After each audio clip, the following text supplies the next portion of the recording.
എൻ്റെ ഓപ്പറേഷൻ മൊബൈലിൽ ധ്യാനം കൂടാൻ സാധിച്ചതിന് ഒരുപാട് ദൈവത്തിനും നന്ദി പറയാനുണ്ട്. കാരണം എനിക്ക് ഇത്രയും നാൾ ജ്ഞാനത്തിനെക്കുറിച്ച് ഒന്നും അറിഞ്ഞുകൂടായിരുന്നു. പശ്ചാത്മാവിനോട് പ്രാർത്ഥിക്കണം എന്ന് മാത്രമുള്ള അറിവ് എനിക്കുണ്ടായിരുന്നു. പക്ഷേ ഈ ഓപ്പറേഷൻ മുമ്പായിട്ട് ഈ ജ്ഞാനത്തിനെക്കുറിച്ചുള്ള അറിവ് എനിക്ക് ലഭിച്ചില്ലായിരുന്നെങ്കിൽ എനിക്ക് ഒന്നും ഈ ലോകത്ത് നേടാൻ സാധിക്കത്തില്ലെന്ന് തോന്നൽ എനിക്കുണ്ടായിട്ടുണ്ട്. പിന്നെ സംഗീതത്തിന് കൂടുതൽ ധ്യാനിക്കാനുള്ള പ്രചോദനം എനിക്ക് കിട്ടി. അപ്പോൾ ഇവിടെ നിന്നിപ്പം പിന്നെ കുറേ സംഗീതങ്ങളുടെ ലീവ്ലെറ്റ് എനിക്ക് കിട്ടി. അപ്പം ഞാൻ ഓർത്ത് എനിക്ക് ഹോസ്പിറ്റലിൽ വെച്ച് അത് കൂടുതൽ സമയം എടുത്ത് ധ്യാനിക്കാൻ സാധിക്കുമെന്ന് ഭയങ്കര സന്തോഷത്തോടുകൂടി ഞാനത് ബ്രദറിനോട് നന്ദി പറയുന്നു. പിന്നെ സ്വർഗരാജ്യത്തിലെ ഏറ്റവും ചെറിയവനായ നമ്മളും സ്നാപകനെ പോലെ വലിയവനാണ് എന്ന് ബ്രദർ എനിക്ക് മനസ്സിലാക്കി തന്നു. ജ്ഞാനം നമ്മളിലേക്ക് ഒഴുകുമ്പോൾ പൂർണ്ണത വരുമെന്നും അപ്പോൾ അപൂർണത നീങ്ങിപ്പോകുമെന്ന് എനിക്ക് ഇപ്പോഴാണ് കൂടുതലായിട്ട് മനസ്സിലാക്കി കിട്ടിയത്. അനീതിയുടെ നേർക്ക് യേശു കരുണയുള്ളവനാകുന്നു എന്ന് എനിക്ക് ഇപ്പോഴാണ് കൂടുതലായിട്ട് മനസ്സിലായത്. നമ്മുടെ പാപങ്ങൾ യേശു ഒരിക്കലും ഓർക്കയില്ല എന്ന് എനിക്ക് പൂർണ്ണമായിട്ടും വിശ്വാസമായി. അവിടെ നമ്മുടെ പാപം ഏറ്റുപറയാനും ഇനിയും പാപം ചെയ്യാതിരിക്കാനും ശ്രമിക്കും എന്ന് ഞാൻ കൂടുതലായിട്ട് വിശ്വസിക്കുന്നു. യേശു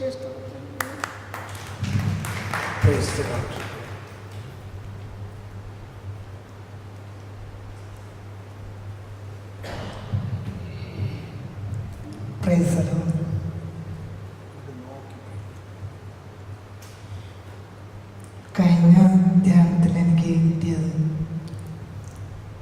നല്ലൊരു അനുഭവമായിരുന്നു. അതിനേക്കാളും നല്ലൊരു അനുഭവമായിരുന്നു. ആ അനുഭവത്തിലൂടെ പറയുമ്പോൾ സാറിൻ്റെ ക്ലാസ് ഒത്തിരി ജീവിതത്തിൻ്റെ ഒത്തിരി മേഖലയിൽ ഒളിഞ്ഞ് കിടക്കുന്ന കാര്യങ്ങളായിരുന്നു.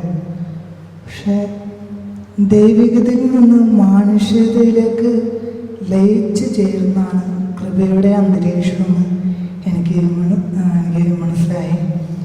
അതുപോലെ തന്നെ അതിൽ ഇന്നലെ രാവിലെ സാറിവിടെ ഒരു പാപ്പാൻ്റെ ഒരു കാര്യം പറഞ്ഞിട്ടുണ്ടായിരുന്നു. അതിൽ ഈ പാപ്പൻ ആനയുടെ പുറത്ത് കയറിയപ്പോൾ താഴെ നിന്നൊരു മുതലാളി പറഞ്ഞു. മുതലാളി ഇങ്ങനെ പൊക്കത്ത് കയറിയിരുന്നു. താഴെ ഉള്ളവർ പറഞ്ഞു, എൻ്റെ പൊന്നു മുതലാളി, ഞങ്ങൾ വെറുതെ ചിരിച്ചതല്ല, സാറ് അങ്ങടല്ല ഇങ്ങടാണ് തിരിയേണ്ടത്. അപ്പോൾ അതിലൂടെ എനിക്ക് മനസ്സിലായത് നമ്മൾ തന്നെ തിരിയണം.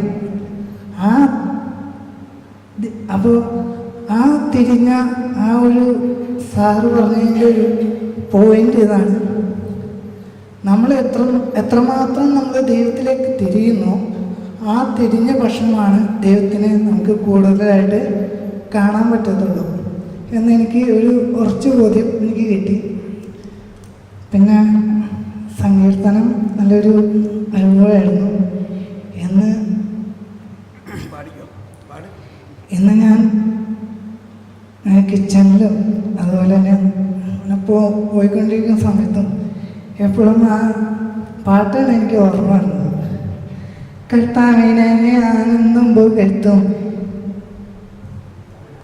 അവിടുത്തെ സ്തുതികൾ എപ്പോഴും എൻ്റെ അധരങ്ങളിൽ ഉണ്ടായിരിക്കും. കർത്താവിനെ ഞാൻ അഭിമാനം കൊള്ളുന്നു, പീഡിത കേട്ട് ആനന്ദിക്കട്ടെ. എന്നോടൊത്ത് നീനെ മഹത്വപ്പെടുത്തുവിൻ, നമുക്കൊരുമിച്ച് അവിടുത്തെ നാമത്തെ സ്തുതിക്കാം. കർത്താവിനെ ഞാനെന്നും പുകഴ്ത്തും, അവിടുത്തെ സ്തുതികൾ എപ്പോഴും എൻ്റെ അധരങ്ങളിൽ ഉണ്ടായിരിക്കും. കർത്താവിനെ ഞാനെന്നും സ്തുതിക്കും, പീഡിത കേട്ട് ആനന്ദിക്കട്ടെ. എന്നോടൊത്ത്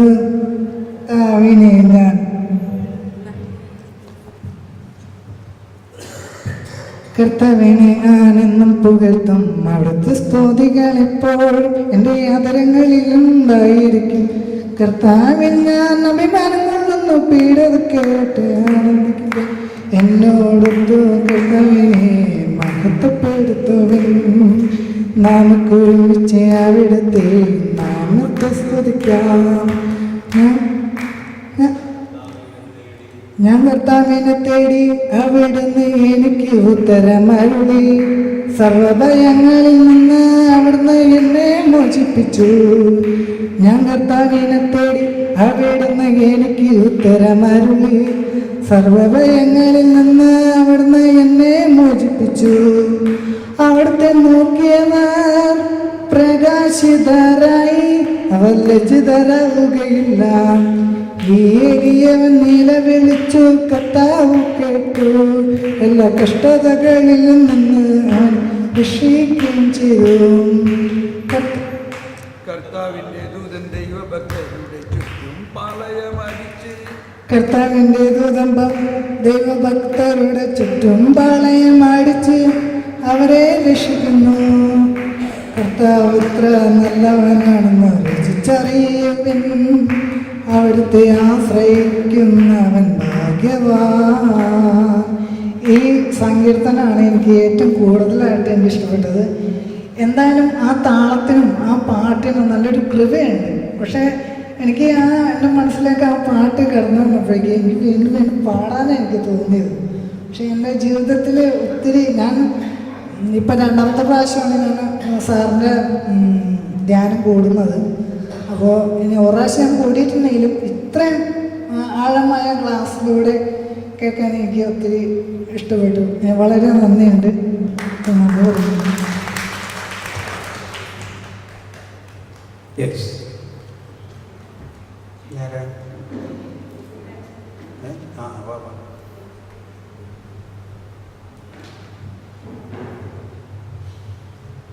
ഇതോടുകൂടി പേടി പോകും.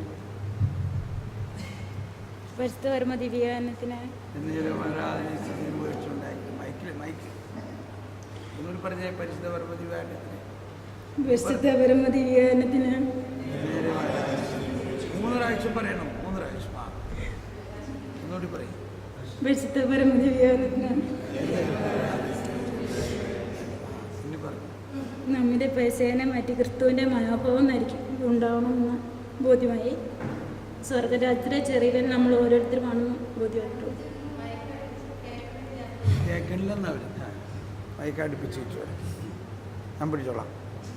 നമ്മിലെ പൈസേനെ മാറ്റി ക്രിസ്തുവിൻ്റെ മനോഭാവം ഉണ്ടാവണമെന്ന് ബോധ്യമായി.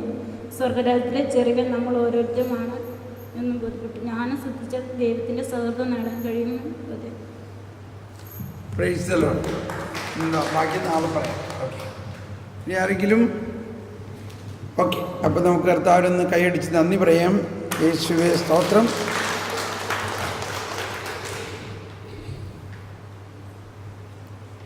നമ്മളിപ്പോൾ കഴിഞ്ഞ മണിക്കൂറുകളിലെല്ലാം ചിന്തിച്ചത് വളരെ വിപ്ലവാത്മകമായ ഒരു ടോപ്പിക്കാണ്.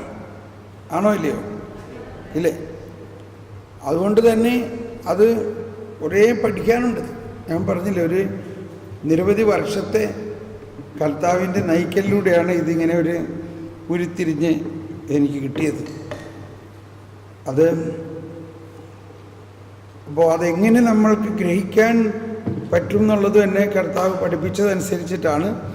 ആദ്യം ജ്ഞാനത്തിന് വേണ്ടി പ്രാർത്ഥിച്ചാൽ മാത്രമേ ഈ ദൈവനീതിയെക്കുറിച്ച് നമുക്ക് മനസ്സിലാവുള്ളൂ.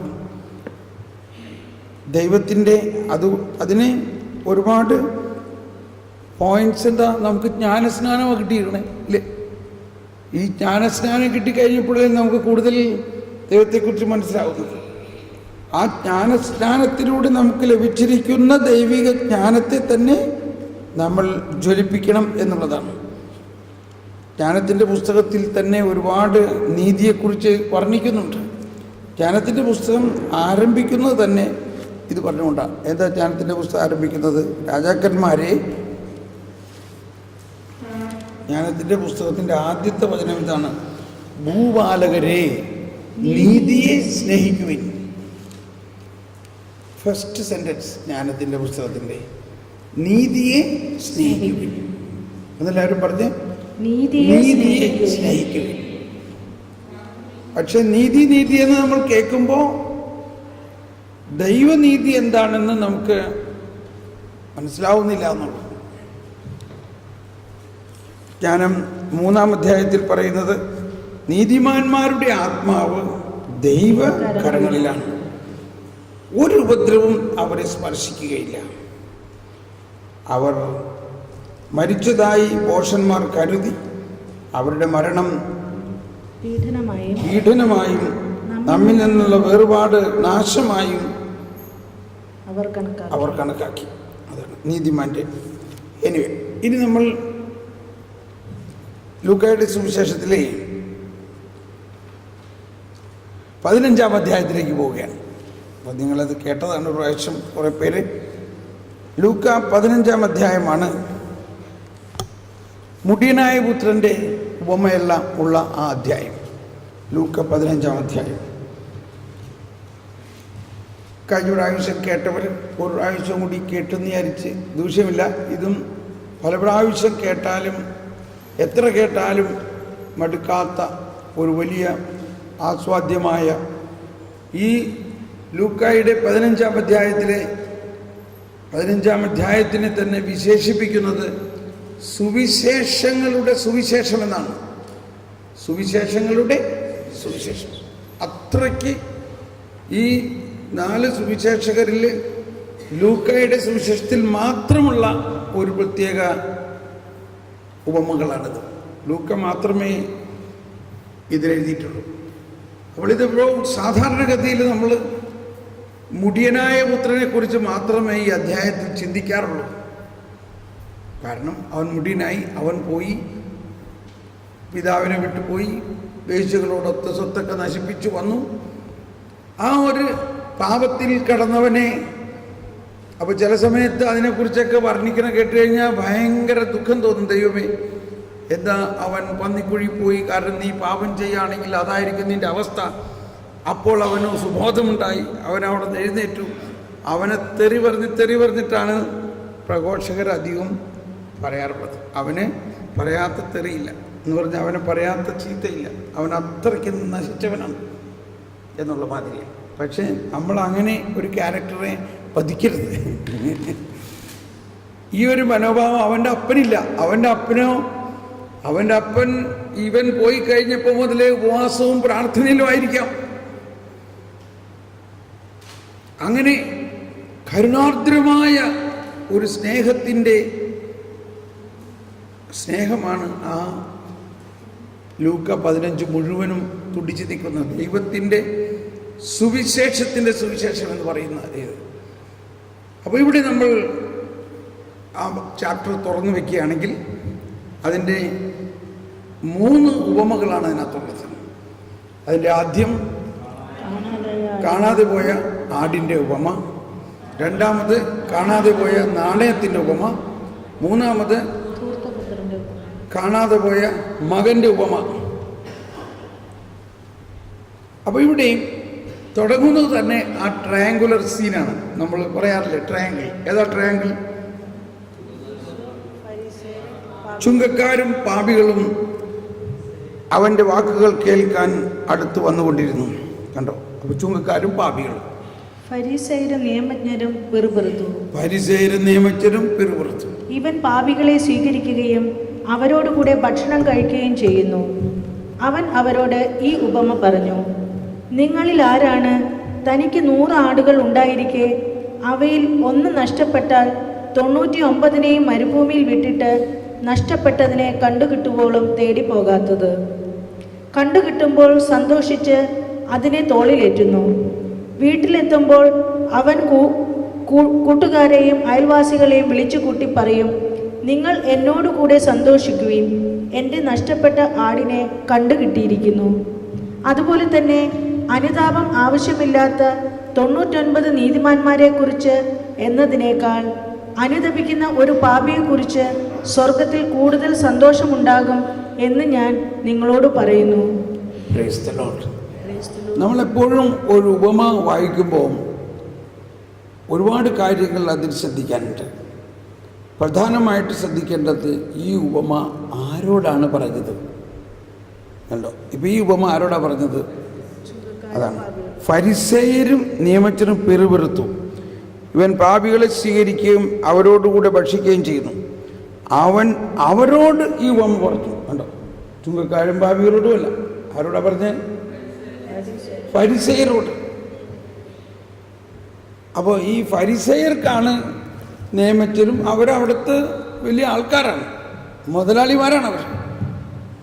അവർക്കാണ് 100 ആടൊക്കെ ഉണ്ട്. 100 ആടെന്നൊക്കെ പറഞ്ഞു കഴിഞ്ഞാൽ വലിയൊരു ഇതാണ്. ഇപ്പം നമ്മുടെ വീട്ടിൽ ഒരു 10 ആടുണ്ടെങ്കിൽ തന്നെ എന്തോ ഒരു വലിയ ഇതാണ്. അപ്പോൾ ഒരാൾക്ക് 100 ആടുണ്ടെങ്കിൽ അവർ നല്ലൊരു ധനികനായ വ്യക്തിയാണ്. അപ്പോൾ ആ 100 ആടുകളിൽ ഒരാട് വളരെ പ്രത്യേകമുള്ളതാണ്. ഓരോ ആടും വൈകുന്നേരം ആകുമ്പോൾ ആടിനെ എണ്ണി കയറ്റുമ്പോൾ ഒരാടിനെ കാണാനില്ല. ഇതിപ്പോൾ എണ്ണിക്കയറ്റില്ല, ഇത് വഴിക്ക് വെച്ച് തന്നെ ആ 100 ആടിനെയും മരുഭൂമിയിൽ വിട്ടിട്ട്.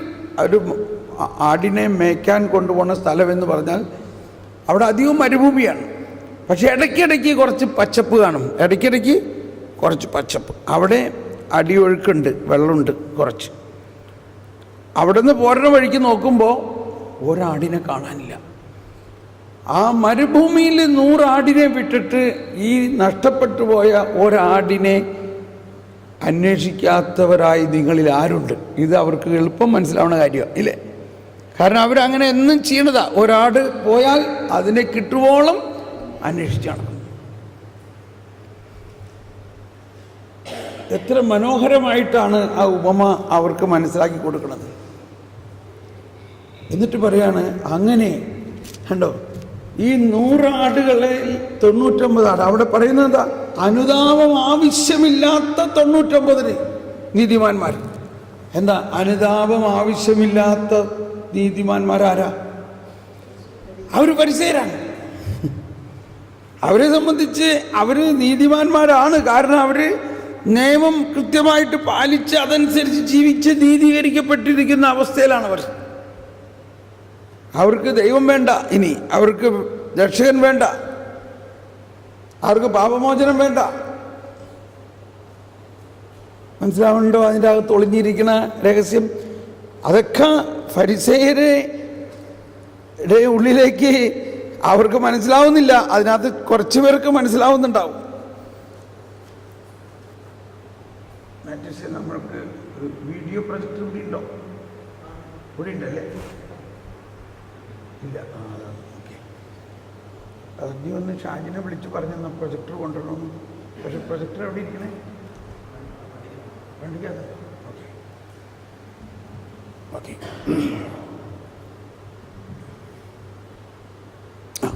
അനുതാപം ആവശ്യമില്ലാത്ത. അപ്പം ഈ ഫരിസേയർക്ക് കൊടുക്കുന്നൊരു പ്രബോധനമാണിത്. അവർ പറയുന്നത്, ഈ പാപികളോട് എന്തിനാ നീ കൂട്ടുകെട്ടണത്? അവർ പിറുപിറുത്തുകൊണ്ടിരുന്നു.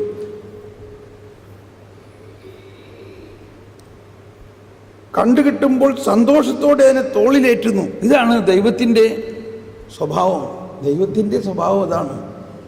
നഷ്ടപ്പെട്ടതിനെ അന്വേഷിച്ച് കണ്ടുകിട്ടുവോളം അന്വേഷിക്കുക. ആ ഒരു മനോഭാവമാണ് നമുക്ക് വേണ്ടതെന്നാണ് ഈശോ പറയുന്നത്. എന്നാൽ അവരാവട്ടെ ആ മനോഭാവത്തിനെതിരായിട്ട് ക്രിട്ടിസൈസ് ചെയ്തുകൊണ്ടിരിക്കുന്നു. അനുതാപം ആവശ്യമില്ലാത്ത 99 നീതിമാന്മാരെ കുറിച്ച് എന്നതിനേക്കാൾ അനുതപിക്കുന്ന ഒരു പാപിയെക്കുറിച്ച് സ്വർഗത്തിൽ കൂടുതൽ സന്തോഷമുണ്ടാകുമെന്ന് ഞാൻ നിങ്ങളോട് പറയുന്നു. അനുതപിക്കുക എന്ന് പറഞ്ഞാൽ 2 തരത്തിലാണ് അതിനെ മനസ്സിലാക്കേണ്ടത്. ഒന്ന്, ആ പാപിയെ കണ്ടെത്തുമ്പോൾ ഉണ്ടാകുന്ന സന്തോഷമാണ്. ദൈവത്തെ, അതായത് ഫരിസേയരുടെ മനോഭാവത്തിൽ നിന്ന് ദൈവത്തിൻ്റെ മനോഭാവത്തിലേക്ക് വരുന്ന ഒരു മനസ്സ് തിരിവാണ് അവിടെ. മനം തിരിവ്, മാനസാന്തരം. മറ്റൊന്ന്, പാപത്തിൻ്റെ അവസ്ഥയിൽ നിന്നും ഇരിക്കുന്ന വ്യക്തി ദൈവത്തിലെ തേടുന്ന, ദൈവത്തെ കണ്ടുമുട്ടുന്ന അവസ്ഥ. ഓക്കെ. ഇനി രണ്ടാമത്തെ, അതിനുശേഷം പറയുന്നത് നാണയങ്ങളുടെ ഉപമയാണ്. ഏത് സ്ത്രീയാണ് തനിക്ക് 10 നാണയം ഉണ്ടായിരിക്കെ അതിൽ ഒന്ന് നഷ്ടപ്പെട്ടാൽ വിളക്ക് കൊളുത്തി വീട് അടിച്ചുവാരി അത് കണ്ടുകിട്ടുവോളം ഉത്സാഹത്തോടെ അന്വേഷിക്കാത്തത്? കണ്ടുകിട്ടുമ്പോൾ അവൾ കൂട്ടുകാരെയും അയൽവാസികളെയും വിളിച്ചുകൂട്ടി പറയും, എന്നോടുകൂടെ സന്തോഷിക്കുവിൻ, എൻ്റെ നഷ്ടപ്പെട്ട നാണയം വീണ്ടും കിട്ടിയിരിക്കുന്നു. അതുപോലെ തന്നെ അനുതപിക്കുന്ന ഒരു പാപിയെക്കുറിച്ച് ദൈവത്തിൻ്റെ ദൂതന്മാരുടെ മുമ്പിൽ സന്തോഷമുണ്ടാകും എന്ന് ഞാൻ നിങ്ങളോട് പറയുന്നു. ഇപ്പം ഇവിടെ 10 നാണയങ്ങളിൽ ഒന്ന് നഷ്ടപ്പെട്ടിരിക്കുന്നു. ഇതിൻ്റെ പ്രത്യേകത എന്താ? ആട് നഷ്ടപ്പെട്ടത് പുറത്താണ്, നാണയം നഷ്ടപ്പെട്ടത് അകത്താണ്. നാണയം വീടിൻ്റെ അകത്ത് എവിടെയോ പോയിട്ടുണ്ട്. അപ്പോൾ അടിച്ചു വാരുന്ന ആൾ പറയണത് ഇതിൻ്റെ അകത്ത് തന്നെ എവിടെയുണ്ട്, പക്ഷെ നഷ്ടപ്പെട്ടിരിക്കുകയാണ്. ഇനി ഈ 2 ഉപമയും ഇനി അടുത്ത് പറയാനിരിക്കുന്ന നഷ്ടപ്പെട്ട മുടിയനായ ഇളയ പുത്രൻ, അവൻ പുറത്തു പോയി നഷ്ടപ്പെട്ടു. അവൻ പുറത്തു പോയി പിതാവിൻ്റെ സ്വത്തും എല്ലാം മേടിച്ചു കൊണ്ടുപോയി. അവൻ ദൂരെ പോയി, അവൻ അതെല്ലാം ദൂർത്തടിച്ച് കളഞ്ഞു. പക്ഷെ പിതാവിൻ്റെ ഹൃദയം അവന് വേണ്ടി കേഴുന്നുണ്ടായിരുന്നു, അവന് വേണ്ടി വേദനിക്കുന്നുണ്ടായിരുന്നു. അങ്ങനെ അവൻ എല്ലാം നശിച്ചു കഴിഞ്ഞപ്പോൾ അവന് സുബോധമുണ്ടായി, അവനൊരു ജ്ഞാനം കിട്ടി. അവൻ അവിടെ നിന്ന് എഴുന്നേറ്റ് പറയുകയാണ്, ഞാൻ ഈ പന്നിക്കുഴിയിൽ കിടന്ന് പന്നികൾക്ക് പോലും കൊടുക്കുന്ന ഭക്ഷണം കിട്ടാതെ എന്തിന് ഞാനിങ്ങനെ വിഷമിക്കണം? ഞാൻ എൻ്റെ പിതാവിൻ്റെ ഭവനത്തിലേക്ക് തിരിച്ചു പോകണം. അവിടെ വേലക്കാർക്കെങ്കിലും കൊടുക്കുന്ന ഭക്ഷണം എനിക്ക് കിട്ടിയാലും മതി. അതാണ് മാനസാന്തരത്തിൻ്റെ ഒരു രഹസ്യം. പക്ഷെ അവിടെ അവനുണ്ടായ ബോധ്യം ഇതാണ്, അവൻ മകനാണ്, അവൻ പിതാവിൻ്റെ ഭവനത്തിലേക്ക് പോകണം. അങ്ങനെയുള്ള തിരിച്ചു വരവ്. അങ്ങനെ അവൻ തിരിച്ചു വന്നപ്പോൾ ഇവിടെ പഴയ നിയമത്തിൽ നിന്നും വിരുദ്ധമായ ഒരവസ്ഥ. പഴയ നിയമത്തിലാണെങ്കിൽ അങ്ങനെ വേശ്യകളോടുകൂടെ ജീവിച്ച് പാപം ചെയ്യുന്ന വ്യക്തിയെ അവർ കല്ലെറിഞ്ഞ് കൊല്ലും. എന്നാൽ ഇവിടെ പിതാവ് അവനെ ആലിംഗനം ചെയ്ത് അവന് പുത്തൻ വെള്ള വസ്ത്രമണിയിക്കുന്നത് നീതിയുടെ വസ്ത്രമാണ്. അവനെ വീണ്ടും പുത്രനായി സ്വീകരിക്കുന്നത്, മോതിരമണിയിച്ച് സ്വീകരിക്കുന്നതിലൂടെ അവൻ എത്ര പാപിയായാലും അവൻ്റെ പുത്രത്വം നഷ്ടപ്പെടുന്നില്ല, അവൻ പുത്രനാണ്. മൂന്നാമത്, അവന് പുതിയ പാദരക്ഷകൾ നൽകുന്നതിലൂടെ അവൻ ഇനിയും വഴുവഴുപ്പുള്ള പ്രദേശങ്ങളിലൂടെ പോയാലും അവൻ തെന്നി വീഴില്ല. അവൻ അതിലുള്ള ആത്മീയമായ കരുത്ത് നൽകുകയാണ്. അതാണ് ആ 3 കാര്യങ്ങൾ അവന് കൊടുത്തുകൊണ്ട് പിതാവ് അവനെ ഭവനത്തിൽ സ്വീകരിക്കുകയും വലിയ സന്തോഷത്തോടെ എല്ലാവരെയും വിളിച്ചു കൂട്ടി നമുക്ക് ഇത് ആഘോഷിക്കണം, അതിനുവേണ്ടി കൊഴുത്ത കാളയെ വെട്ടുവിൻ. അപ്പോൾ അവരുടെ സംസ്കാരത്തിൽ, നമ്മുടെ സംസ്കാരത്തിലും അങ്ങനെ എപ്പോഴാണ് നമ്മൾ കാളനെ വെട്ടണേ? കല്യാണത്തിന്. അതെ,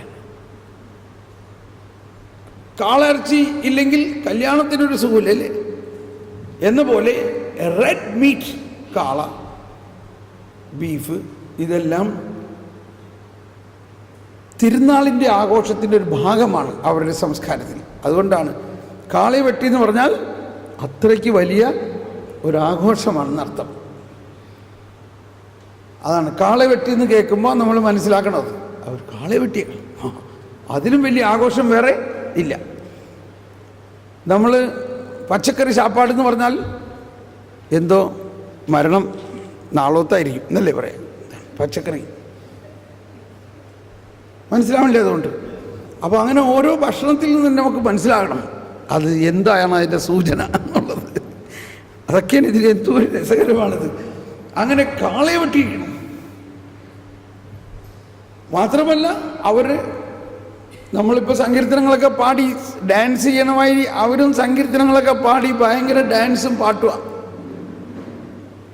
വൈകുന്നേരം ആയപ്പോൾ മൂത്ത പുത്രൻ ജോലിയെല്ലാം കഴിഞ്ഞ് വയലിൽ നിന്ന് വരുമ്പോൾ അവന് സഹിക്കാൻ പറ്റില്ല. ഞാൻ അറിയാണ്ട് എൻ്റെ വീട്ടിൽ ഇത്രയും വലിയ ആഘോഷം. അതൊന്ന് ആലോചിച്ച് നോക്കിയില്ലേ? അവനത് ഒട്ടും സ്വീകരിക്കാൻ പറ്റുന്നില്ല.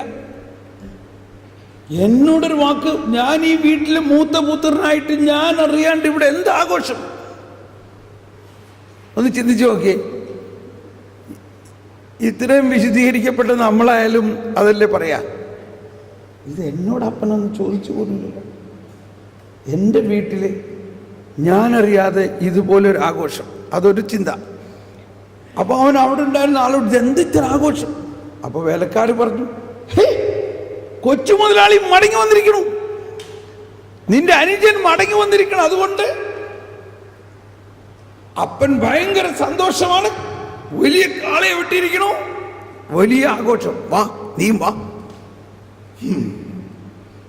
അവൻ എന്തിനാ മടങ്ങി വന്നേ? ഇവൻ ഒരു സന്തോഷമില്ല, കോപിച്ച് പുറത്ത് നിൽക്കുകയാണ്. ഒരു അനുജൻ മടങ്ങി വന്നിട്ട് ഒരു സന്തോഷമില്ല.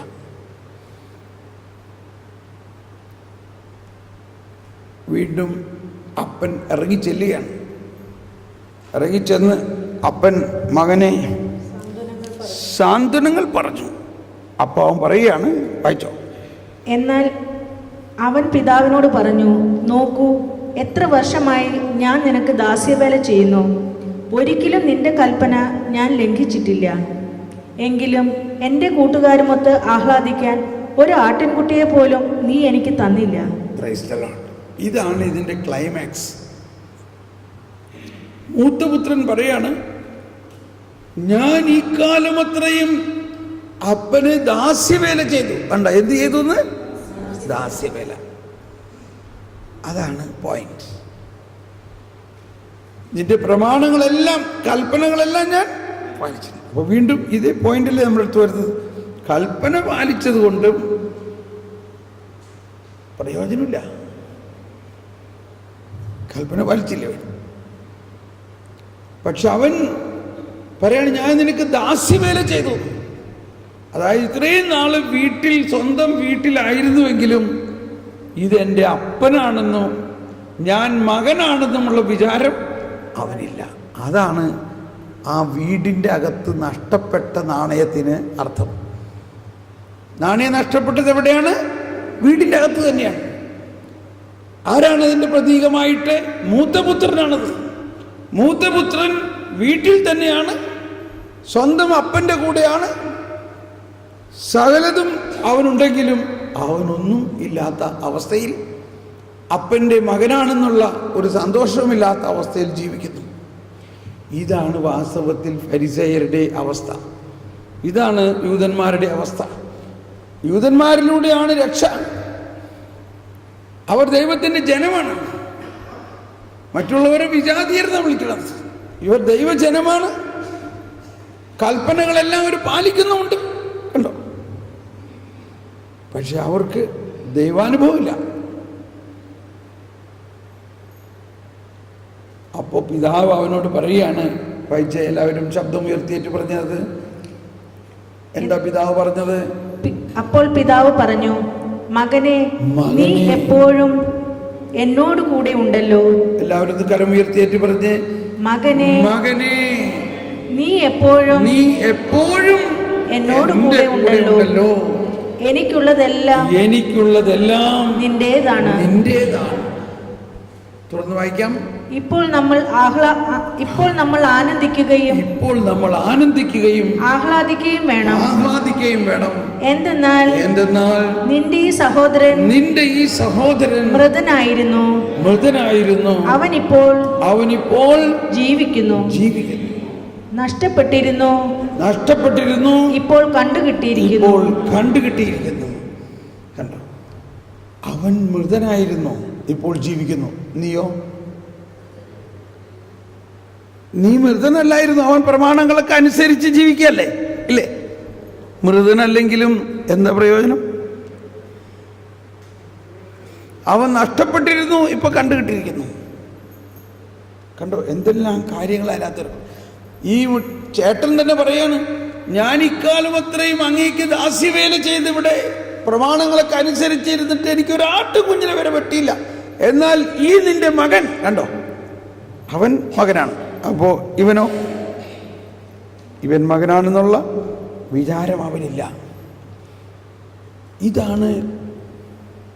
അപ്പോൾ ഇന്ന് ക്രിസ്ത്യാനികളായ നമ്മൾ വാസ്തവത്തിൽ യേശുക്രിസ്തുവിലുള്ള വിശ്വാസത്തിലൂടെ മാമോദീസായിലൂടെ ദൈവമക്കളാണ് നമ്മളെങ്കിലും നമ്മൾ മറ്റൊരു വിധത്തിൽ ജൂതന്മാരുടെ മാതിരിയാണ്. നമ്മളെല്ലാ ദിവസവും പള്ളിയിൽ പോകുന്നുണ്ട്, എല്ലാ ഞായറാഴ്ചയും പള്ളിയിൽ പോകുന്നുണ്ട്, യേശുവിൻ്റെ ശരീരവും രക്തവും ഭക്ഷിക്കുന്നു. എന്നിട്ടും നമ്മൾ യേശു എവിടെയാണെന്ന് അറിയില്ല. യേശുക്രിസ്തുവിലൂടെ വന്നിരിക്കുന്ന അനുഗ്രഹം മുഴുവൻ നമുക്ക് കിട്ടുന്നില്ല. ഏതാണ്ട് അങ്ങനെ തന്നെയല്ലേ ഇത്? ഇല്ലേ? ശരിയല്ലേ? നമ്മളും ആ മൂത്ത പുത്രൻ്റെ പോലെ വീടിൻ്റെ പിതാവിൻ്റെ ഭവനത്തിലാണെങ്കിലും നഷ്ടപ്പെട്ട ഒരവസ്ഥയിലാണ്. ഏതുപോലെ സമുദ്രത്തിൽ കിടക്കണ മീൻ വെള്ളം അന്വേഷിക്കണമായിരിക്കും അവസ്ഥ. അതാണ് ഈ ഉപമയുടെ സാരാംശം. ഇത് മുടിയനായ പുത്രനേക്കാൾ പ്രധാനമായിട്ട് മൂത്ത പുത്രനെയാണ് ഇത് മനസ്സിലാക്കേണ്ടത്. ഇന്ന് നമ്മുടെ അവസ്ഥയിൽ നമ്മൾ ഈ മൂത്ത പുത്രൻ്റെ സ്ഥാനത്താണ്. നമുക്ക് എന്താ ഇല്ലാത്തത്? ഇനി എന്ത് തരണം പിതാവ്? പിതാവ് തൻ്റെ ഏകപുത്രനെ നമുക്ക് വേണ്ടി ബലിയർപ്പിച്ചു. ആ യേശുവിൻ്റെ രക്തവും മാംസവും ഭക്ഷിക്കുകയും എല്ലാവിധ സ്വർഗീയ വരദാനങ്ങളാലും നിറയ്ക്കുകയും നമ്മളെ ചെയ്തിരിക്കുന്നു. ഇനി എന്ത് വരണം പറയും? അതാണ് പിതാവ് പറയുന്നത്, മകനെ എനിക്കുള്ളതെല്ലാം നിനക്കുള്ളതല്ലേടാ, എനിക്കുള്ളതെല്ലാം നിനക്കുള്ളതാണ്. ഈ അവസ്ഥ നമ്മളെ സംബന്ധിച്ച് കൈവന്നിരിക്കുന്നുവെങ്കിലും നമ്മൾ ഈ മൂത്തപുത്രനെ പോലെ ഇതൊന്നുമില്ലാത്തവനെ പോലെ ഇങ്ങനെ ജീവിക്കുകയാണ്. അപ്പോൾ അവിടെ എന്താ ഒരു വിഷയം? ആ ഒരു അറിവില്ലായ്മയല്ലേ അത്? പിതാവിനെക്കുറിച്ചുള്ള യഥാർത്ഥമായ അറിവില്ല. അവന് പിതാവ് നൽകിയിരിക്കുന്നത് എന്താണെന്നറിയില്ല. പിതാവുമായിട്ടുള്ള ആ സ്നേഹബന്ധത്തിൽ എവിടെയാണ് അവൻ നിൽക്കുന്നത്? അവൻ പറയാണ്, ഞാനൊരു ദാസനെ പോലെയാണ് ഈ കുടുംബത്തിൽ. പിതാവ് പറയാണ്, മകനെ. അപ്പോൾ ഇതാണ് യഹൂദരുടെ അവസ്ഥ, ഇതാണ് ഫരിസേയരുടെ അവസ്ഥ, നിയമജ്ഞരുടെ അവസ്ഥ. എന്നാൽ പാപികളും ചുങ്കക്കാരുമോ? അതാണ് ആ നഷ്ടപ്പെട്ട ഒരാട്. ദൂരെ പോയി നഷ്ടപ്പെട്ടു, അവരെ തേടിയെടുത്ത് തോളിലേറ്റി കൊണ്ടുവന്നു. അതാണ് പാപികളും ചുങ്കക്കാരുടെ അവസ്ഥ. അതുകൊണ്ടാണ് കർത്താവ് പല പ്രാവശ്യം പറഞ്ഞു, പാപികളും ചുങ്കക്കാരും നിങ്ങളെക്കാൾ ആദ്യം സ്വർഗരാജ്യത്തിൽ പ്രവേശിക്കുന്നവർ. അപ്പോൾ ഫരിസേയരും നിയമജ്ഞരും ദൈവജനമാണെങ്കിലും അവരുടെ സ്വന്തം നീതിയിൽ ആശ്രയിക്കുന്നത് കൊണ്ട് ദൈവത്തിൻ്റെ ഈ കരുണാർദ്രമായ സ്നേഹത്തെ മനസ്സിലാക്കാതെ ഇരിക്കുമ്പോഴത്തോളം അവർക്ക് നഷ്ടപ്പെടുന്നത് ദൈവത്തിൻ്റെ എല്ലാ അനുഗ്രഹങ്ങളും അവർക്കുണ്ടെങ്കിലും അതൊന്നും അവർ ആസ്വദിക്കാതെ ജീവിക്കുകയാണ്.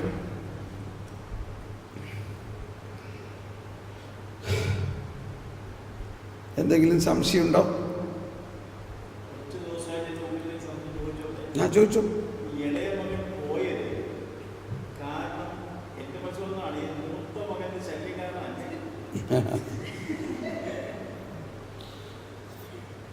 അതിപ്പോ ഇത് ഉപമയാണ്. അത് നമുക്ക്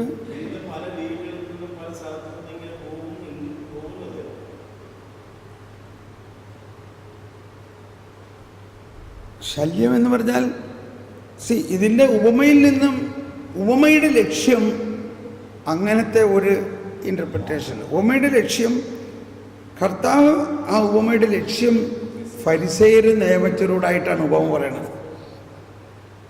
അവരാണ് യേശുവിനോട് ക്രിട്ടിസൈസ് ചെയ്തുകൊണ്ടിരിക്കുന്നത്. മാത്രമല്ല നമ്മളെ സംബന്ധിച്ച് ആ പഴയ നിയമവും ആ പഴയ വീഞ്ഞും പുതിയ വീഞ്ഞും തമ്മിലുള്ള വ്യത്യാസം മനസ്സിലാക്കണം. യേശുക്രിസ്തു വന്നിരിക്കുമ്പോൾ ഇനി ആ പഴയ നിയമത്തിൽ അടിസ്ഥാനപ്പെട്ടുള്ള ജീവിതമല്ല നമുക്ക് വേണ്ടത്. യേശുക്രിസ്തു കൊണ്ടുവന്നിരിക്കുന്ന ഈ പുതിയ നിയമത്തിലുള്ള അടിസ്ഥാനമാണ്. പുതിയ നിയമം പറയുന്നത് എല്ലാവരോടും കരുണ കാണിക്കണം, പാപികളോട് കരുണ കാണിക്കണം. അപ്പോൾ ആ പാപികളോട് കരുണ കാണിക്കണം എന്ന കരുണ യേശുക്രിസ്തുവിലൂടെ മാത്രമേ വെളിപ്പെടുത്തപ്പെട്ടിട്ടുള്ളൂ. അത് പഴയ നിയമത്തിൽ വെളിപ്പെടുത്താൻ ഉള്ള സമയമായിട്ടുണ്ടായിരുന്നില്ല. അഥവാ അത് ആർക്കും വെളിപ്പെടാൻ പറ്റില്ല, യേശുക്രിസ്തുവിലൂടെ മാത്രമേ അത് സാധിക്കുകയുള്ളൂ. അതുകൊണ്ടാണ് പ്രവാചകന്മാരിൽ തന്നെ ഇപ്പോൾ പ്രവാചകന്മാർക്കും ആ കരുണ അവർക്ക് പറയാൻ പറ്റുള്ളൂ, അവർക്കത് പ്രാവർത്തികമാക്കാൻ അവർക്ക് പറ്റില്ല. കാരണം കരുണ യേശുക്രിസ്തുവിലൂടെ മാത്രമേ വന്നിട്ടുള്ളൂ. അതാണ് ഏലിയ പ്രവാചകന് അവർ ഇസ്രായേൽക്കാർ കർത്താവ് പറഞ്ഞത് അനുസരിക്കാതിരുന്നിട്ട് ഏലിയായ്ക്ക് ദേഷ്യം കയറിയിട്ട് പറയണം, കർത്താവേ ഈ മഴയും ഇതൊക്കെ അങ്ങ് നിർത്ത്, മഴ പെയ്യണ്ടായി ഭൂമിയിൽ, അവർ കഷ്ടപ്പെടട്ടെ. അപ്പോൾ അവർ കുറെ കഷ്ടപ്പെട്ട് കഴിയുമ്പോൾ അവർ പഠിക്കും. അങ്ങനെ 3.5 വർഷം മഴ പെയ്തില്ല. അതേ സമയത്ത് പുതിയ നിയമത്തിൽ കർത്താവ് ഈശോമിശ എന്നെ പറയണത് എന്താ? ദുഷ്ടരുടെ മേലും ശിഷ്ടരുടെ മേലും കർത്താവ് മഴ പെയ്യിക്കണം. ഉണ്ടോ? 5-ാം അധ്യായത്തിൽ 47-ഓ 48-ഓ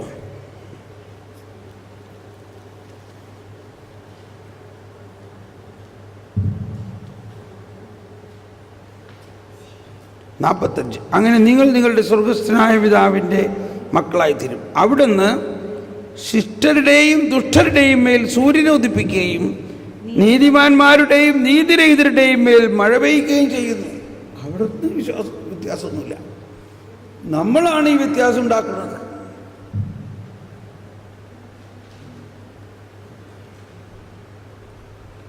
ഈ മനോഭാവത്തിലേക്ക് വരണമെങ്കിൽ നമുക്ക് കുറേ കൂടി സമയം എടുക്കുമായിരിക്കും അല്ലേ? ഈ മനോഭാവത്തിലേക്ക് വരണമെങ്കിൽ എളുപ്പമാണ്, പരിശുദ്ധാത്മാവിലൂടെ മാത്രമേ ഇത് സാധിക്കുകയുള്ളൂ.